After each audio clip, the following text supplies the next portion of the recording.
Welcome back. We are still in February, so it is still unfortunately really very cold.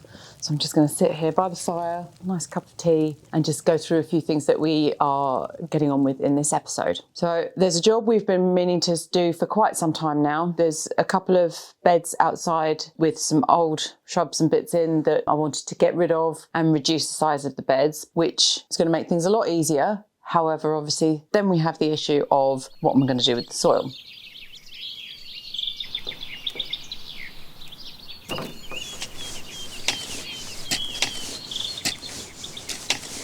This was an old fire guard we've got lying around. Rather than spending money on a sieve, which wouldn't be that cheap, we've repurposed this. It's not the most perfect thing, and it is quite time consuming, but it does the job. So literally just putting a couple of bits of wood on the wheelbarrow like that. Fire guard on, trowel, soil in, sieve it through. This soil is absolutely teeming with worms and all sorts of other little lovely bits and pieces. Really dark, like the rest of the garden. So, as I say, I'm hoping that's quite a good sign. The other thing it is full of is wild garlic. So that's why we're sieving this. As much as we love it and it's fantastic to cook with, I don't want it coming up and taking over the raised beds. So we'll go through this. And once the wild garlic comes up and it's more established and we can harvest it, I can make one of my family's most favourite dishes of the year, which is wild garlic pesto. And let's be honest, who doesn't love that?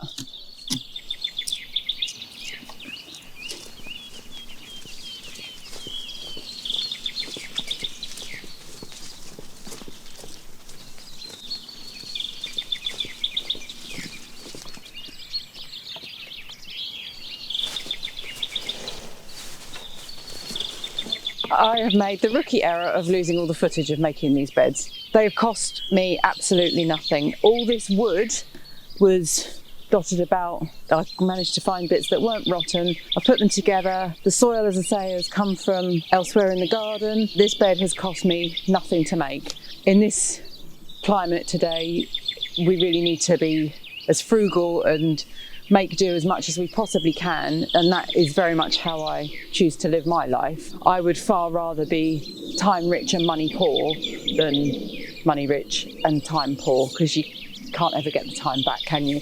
And actually doing stuff like this is so, not cathartic, but so kind of, it makes you feel good. It makes you, you go in the evening and you're tired because you've actually worked, and it feels very wholesome. So I can highly recommend. I've also constructed this out of some old pipe that was also lying around. I'm going to put some clear plastic over the top of this so it acts as a bit of a cold frame, extra greenhouse, so I can hopefully get a few more veg in and starting off before it would normally do outside. So this just slides over the top. Oh, you can do it properly. And then my plan is to put some hinges on the other side so it can lift up like that. There.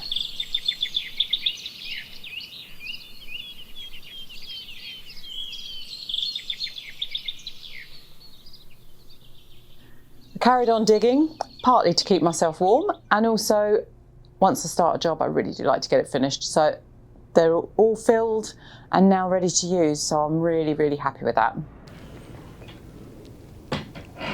I love houseplants. I've got quite a few in here. They also need attention and a bit of maintenance and a bit of tender loving care. So before the season really gets going outside, I wanted to take this opportunity to get the houseplants all sorted so I can just let them be and do their thing for the rest of the year.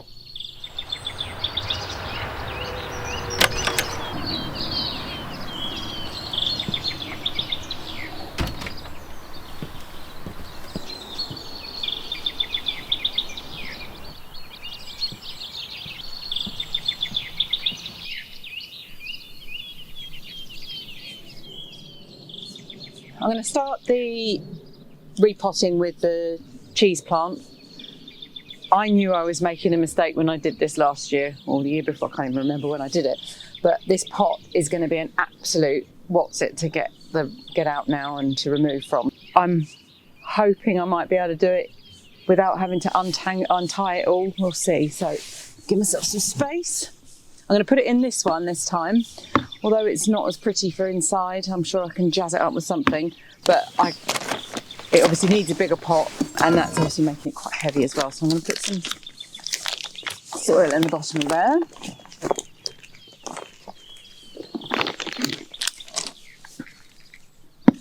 Right, now let me try and, I've got all sorts of things jamming this up and holding it in place. It's a wood that I've shoved in there, and so yeah, I'm just gonna dig in and see whether I can get this out without making too much damage.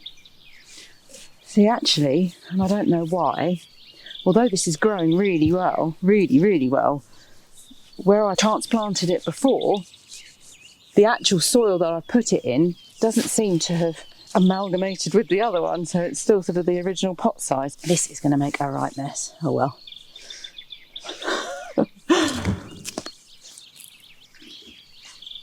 If I put it on its backside, and then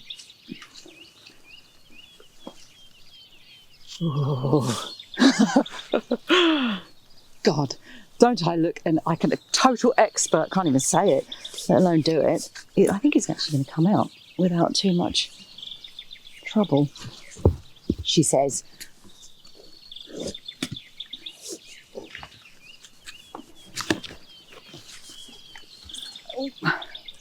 You can tell I'm concentrating, I've gone all quiet.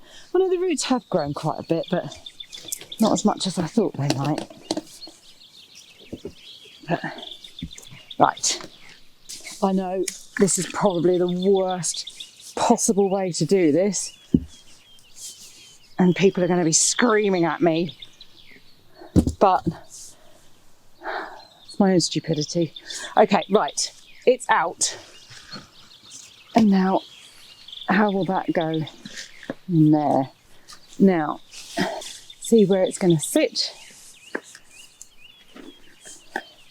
I am going to take a bit of the top soil off that before I put it in there properly, because we have, as I said, a little problem with the sort of housefly, fruit fly type things. So loosen this up a bit, and yeah, hopefully that will solve some of the problem. Well, I vastly underestimated the compost that I was going to require. Obviously I'm using houseplant compost, so I'm going to just do as many as I can today, carry on with this once I've got some more. So yes, made a start though, so that's the main thing.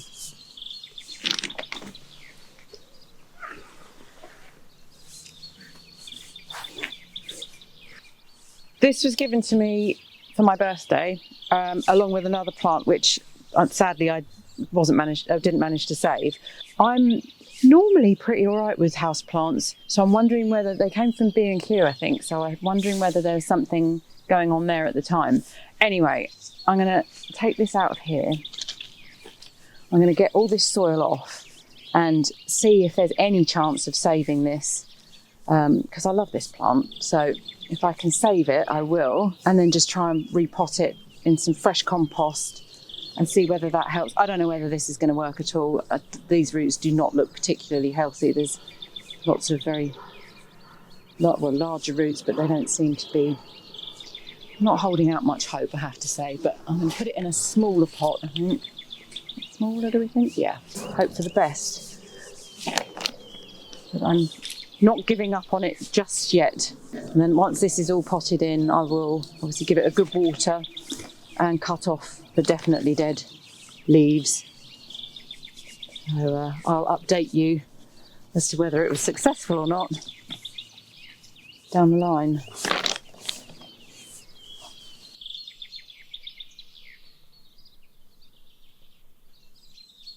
As I said, I've vastly underestimated the compost, I have made an executive decision to transplant the ones that are desperate and then just take some of the top layer of compost off of the ones that are most affected by these flies. And then obviously after that, the next job will be to cut off any dead bits or dying bits or damaged bits before taking them back inside and giving them a water and putting them back in place. So that's that one done. So with this one, I'm literally just going to cut off all these.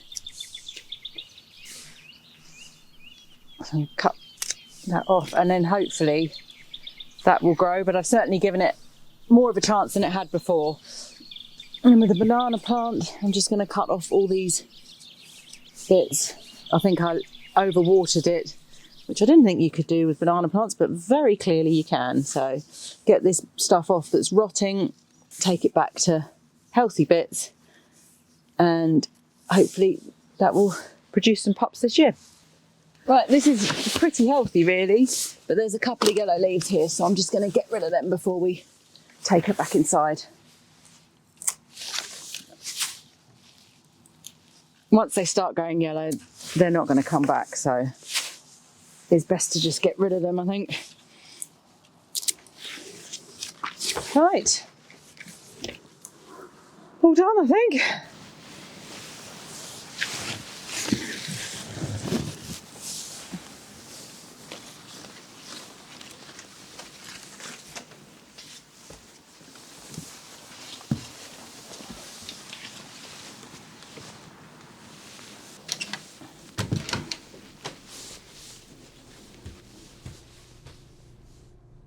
One or two of them have got a little bit bigger than I thought they had. The cheese plant's back in its home and all tied up, so hopefully that will be nice and happy for the year to come. Thank you for watching. Hopefully you can join me again next week back in the garden.